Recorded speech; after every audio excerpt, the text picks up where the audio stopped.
if you're feeling a little bit stuck in your English study, maybe you're not making progress as fast as you want, one of the things you can do is to read. It's not as exciting as watching a movie, but it's the one thing that you can do that can really move you on quickly. So today, Sue and I are going to look at 4 different series of books that we think could be very helpful on your English learning journey. What are the benefits of choosing a series of books rather than just an individual book? Well, with a series of books, first of all, you get to know the characters better. So you kind of are more interested in the reading. You can get into it a little bit more once, you continue with these ideas. And that's always very attractive because you understand a little bit better. But also, I think there's a repetition of certain ways to say things or certain words. And when you don't know these words and you keep seeing them again and again, I find that that's when you learn them. Right. Yeah. Well, we're going to come up to some examples of that where certain vocabulary is getting repeated again and again. I think also with a book series, it is a series for a reason. It's a series because it's successful. It's done well. So that is kind of a suggestion that maybe the story is interesting, or at least people are interested in the story. And also, I think it's a style. The writers have a style and they use certain vocabulary and certain structures that with time you are a little bit more related to. So it's easier to keep reading. Okay. So the first series we're going to talk about is the Twilight series. This is one that you read. I did, yes. Why do you think it's good for students? I got these books, the whole series. So I started reading them and it was just very easy to read. It was easy to, why was it easy to read?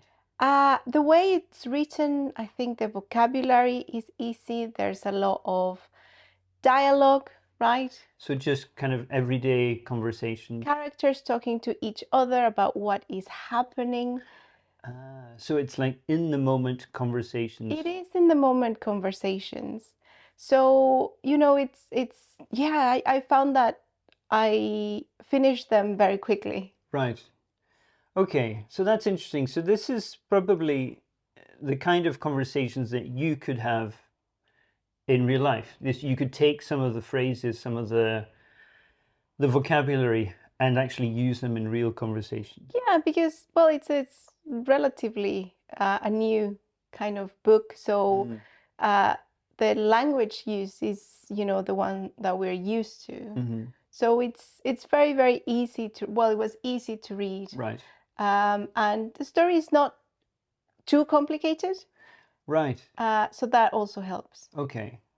Yeah, because I guess if you've got a very, very complicated story, plus you're not a native speaker, then it's going to be much more difficult. What about the characters? Yeah, the characters, it's the love story, really. And the characters, again, I don't think the backstories are too complicated. If you like vampires and... There's vampires and werewolves. Yeah, so it's stories that you have already heard about. But it's a story, a love story within that. Okay. So they don't have to explain everything, so that you can focus on, the dialogues, how these characters talk to each other. Also, the age of the characters. This is like a high school age. So if you're, high school, university student, this is around about your age. You kind of understand the feelings that these characters are going through. Yeah, you can relate to them. Right. And that's kind of very attractive about these books. Yeah. Also, and this is true for many of the books we're going to talk about, there's a lot of people who have read these books or have watched the movies. Yeah. So there's a huge fan base Yeah, for so this. you belong to this fan base, and the good thing about it is that you know these characters and you know the story, and you can use all of that to talk about it with others that are, as excited as you are about these characters and stories. Right. So it's not just for you. You can kind of interact about these stories. The next series we want to look at is The School for Good and Evil by Soman Chainani. This is an interesting one because I recommended it to you. Yes. I actually got the book for my students to read, and I thought that you might find it interesting to read. So, The School of Good and Evil, in brief, how would you describe this story? I think the story is the story that we already know. It's good and evil, but like all stories, Cinderella, Fairy tales. fairy tales, right? It's princesses and princes and witches and all of these characters that you know from your childhood. So it's very easy to relate to. So the idea is that this is where fairy tales are created, or characters, or people go to become characters in fairy tales. It's a mix of well, I think that's kind of throughout the story, but you can connect with these ideas very, very quickly, and it describes all of these fairy tales. So it's very good for this descriptive vocabulary. Right. Yeah, I think that's a big difference between, say, watching a movie and reading a book. When you read a book, the author needs to describe everything. Yes. So that's where the vocabulary is. In a movie, they just show it to you. They don't need to tell you that the sun was shining, they were walking through a forest, or they need to tell you everything that's happening. So that's where the vocabulary really builds. And this book has a lot of that kind of language because they need to explain this world. Yes, which is different from the Twilight. The Twilight doesn't describe the world a lot, but the School of Good and Evil has to describe all of these, which you kind of know, but it's a bit different. So it's very interesting in that way. One thing I noticed when you were reading the books is that you laughed a lot. It's funny. It's very entertaining. Yeah. And so it's quite an imaginative, quite a creative story. Yeah. And there's interesting twists. Yes. As well. So it keeps you interested. I liked it because even though it's about, fairy tales and princesses and godmothers, it's not necessarily girly. There's, girl things, being pretty and things like this, but there's kind of not necessarily having to be like that.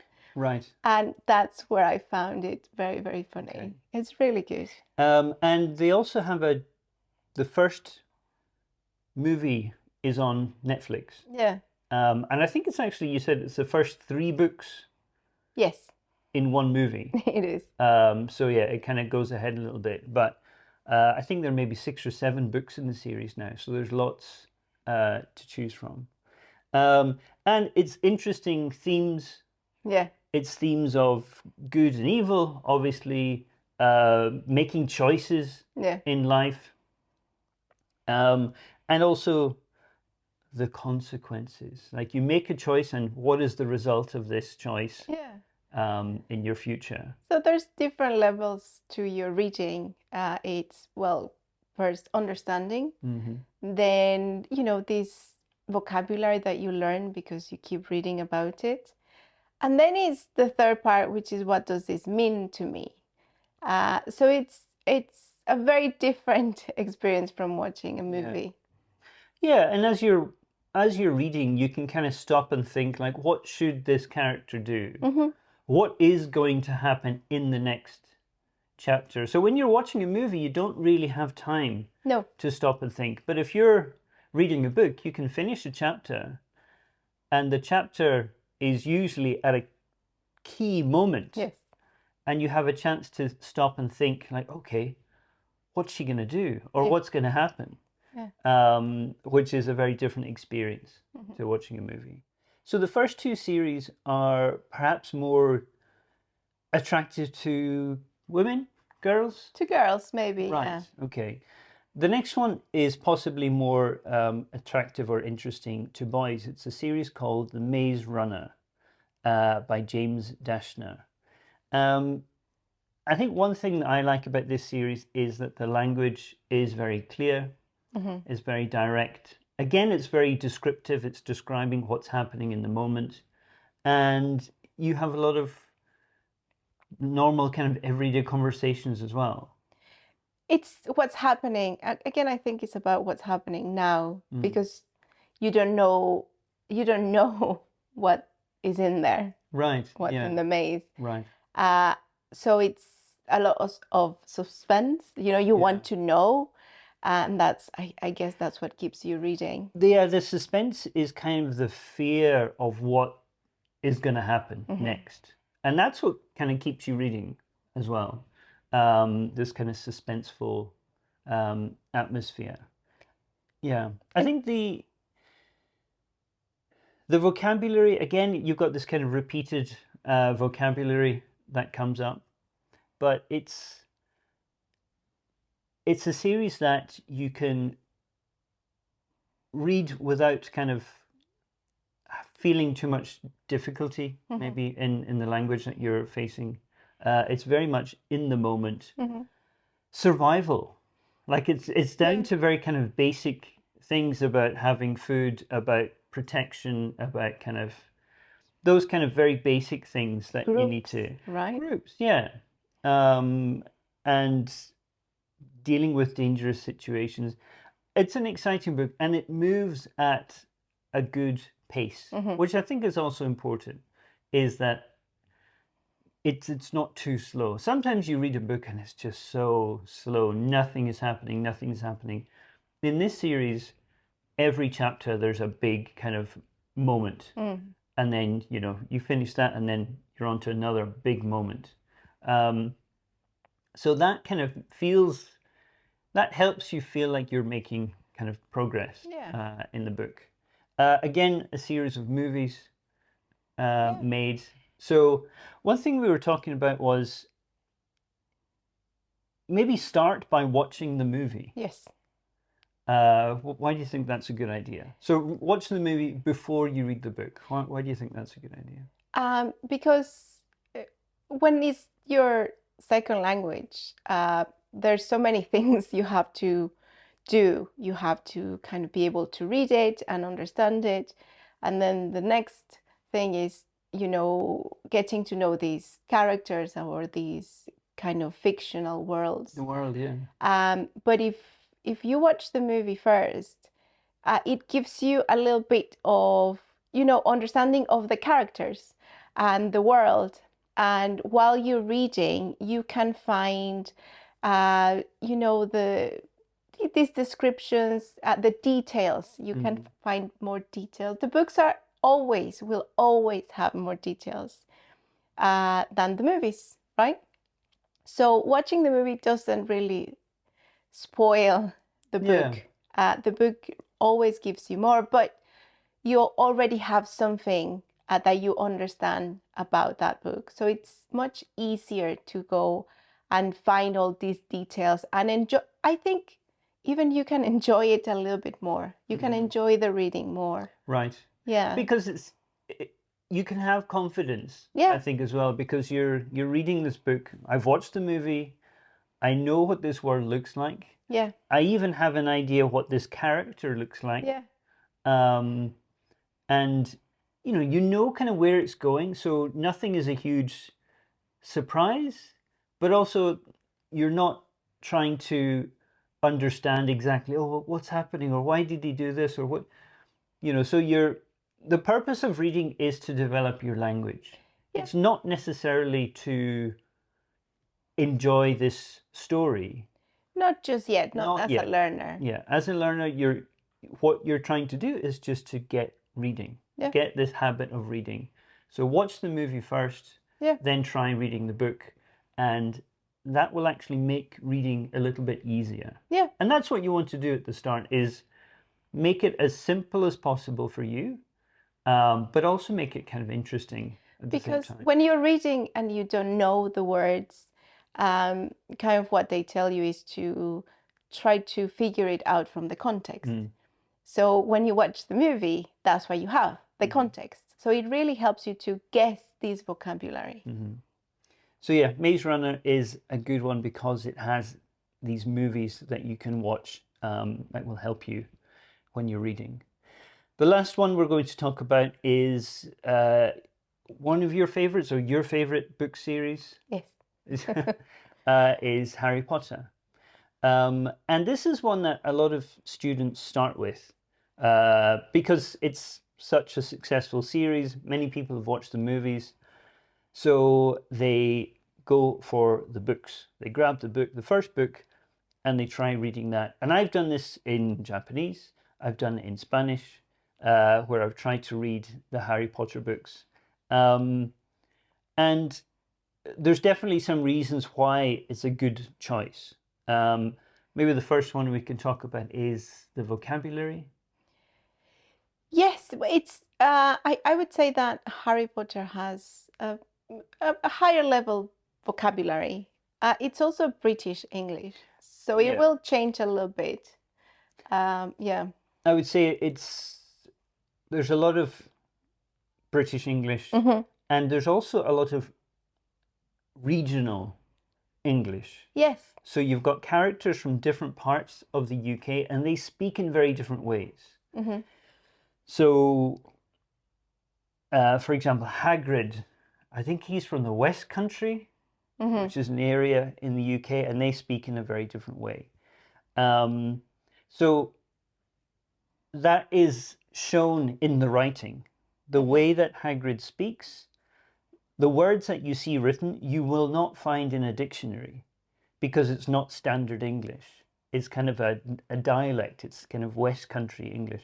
So that can be frustrating for language learners because they see a word they don't know, they want to check it in a dictionary, but you can't because it's not standard English. So that's something to be aware of. In terms of vocabulary, this is a magical world. So there's going to be lots of unusual vocabulary and also new vocabulary, words that were created just for this story. Yeah. So again, it might be difficult to understand those. We talked about Twilight having a series. We talked about Twilight having a fan base. Yeah. So there's a lot of interest in these stories. Huge interest in the Harry Potter books. So if you struggle to understand something, probably you can go online and you'll be able to find somebody explain, like, what does this mean in, book 3 of Harry Potter? You'll find a description online, probably. Yeah. And also, I think Harry Potter is a lot about British culture. So that's kind of one next level in your reading journey in your second language, because there's so much more to understand, and it's part of an everyday that maybe you don't have experience with, but you can find it there. That's why books are so incredible, because they open the door to these worlds and experiences that you don't have. And Harry Potter is definitely the door to British culture. Yeah, I mean, it's set in basically a boarding school, and a very kind of traditional environment, and just the structure of it. I mean, we don't need to explain why Harry Potter is a good story. Clearly, it's hugely successful around the world. Yeah. But a very, very imaginative story, and also the themes that come up in the book. It's friendship. Yeah. It's courage. Courage. And you've got this good and evil battle going on. So it's a classic kind of story that you've probably seen before. But I wouldn't have this from our list of 4. This would not be my top choice. Not for if you're starting to read and what you want is to develop your skills. Yeah. I think this is a little bit more difficult. I would start with the Twilight Zone. The Twilight Zone. I would start with the Twilight series. The Twilight series is probably the Yeah. place to start. So yeah, if you are interested in really making progress in your English and maybe you felt a bit frustrated up until now, reading is one way that you can actually start moving forward. We talked about movies before. When you watch a movie, it's great. You can have the subtitles, you can understand what's happening. But with a book, you can stop. You can check a dictionary. You can think. You can reread something. You're not going to do that watching a movie. In a movie, the information comes at you and you have to understand it in the moment. With a book, you control the pace. And I think that is one of the reasons why reading is such an important technique for developing your language, because you have much more control. And if you can get into this habit of reading, start with a few pages a day, build up slowly, and you'll start to get a bit of momentum, which will help you keep up the habit in the future. Thank you very much for watching this far. If you like this, please make sure to share it with a friend, like, subscribe, and also comment below. Tell us what books you like reading in English, or if there's any book series that you would recommend. And I will see you in the next video.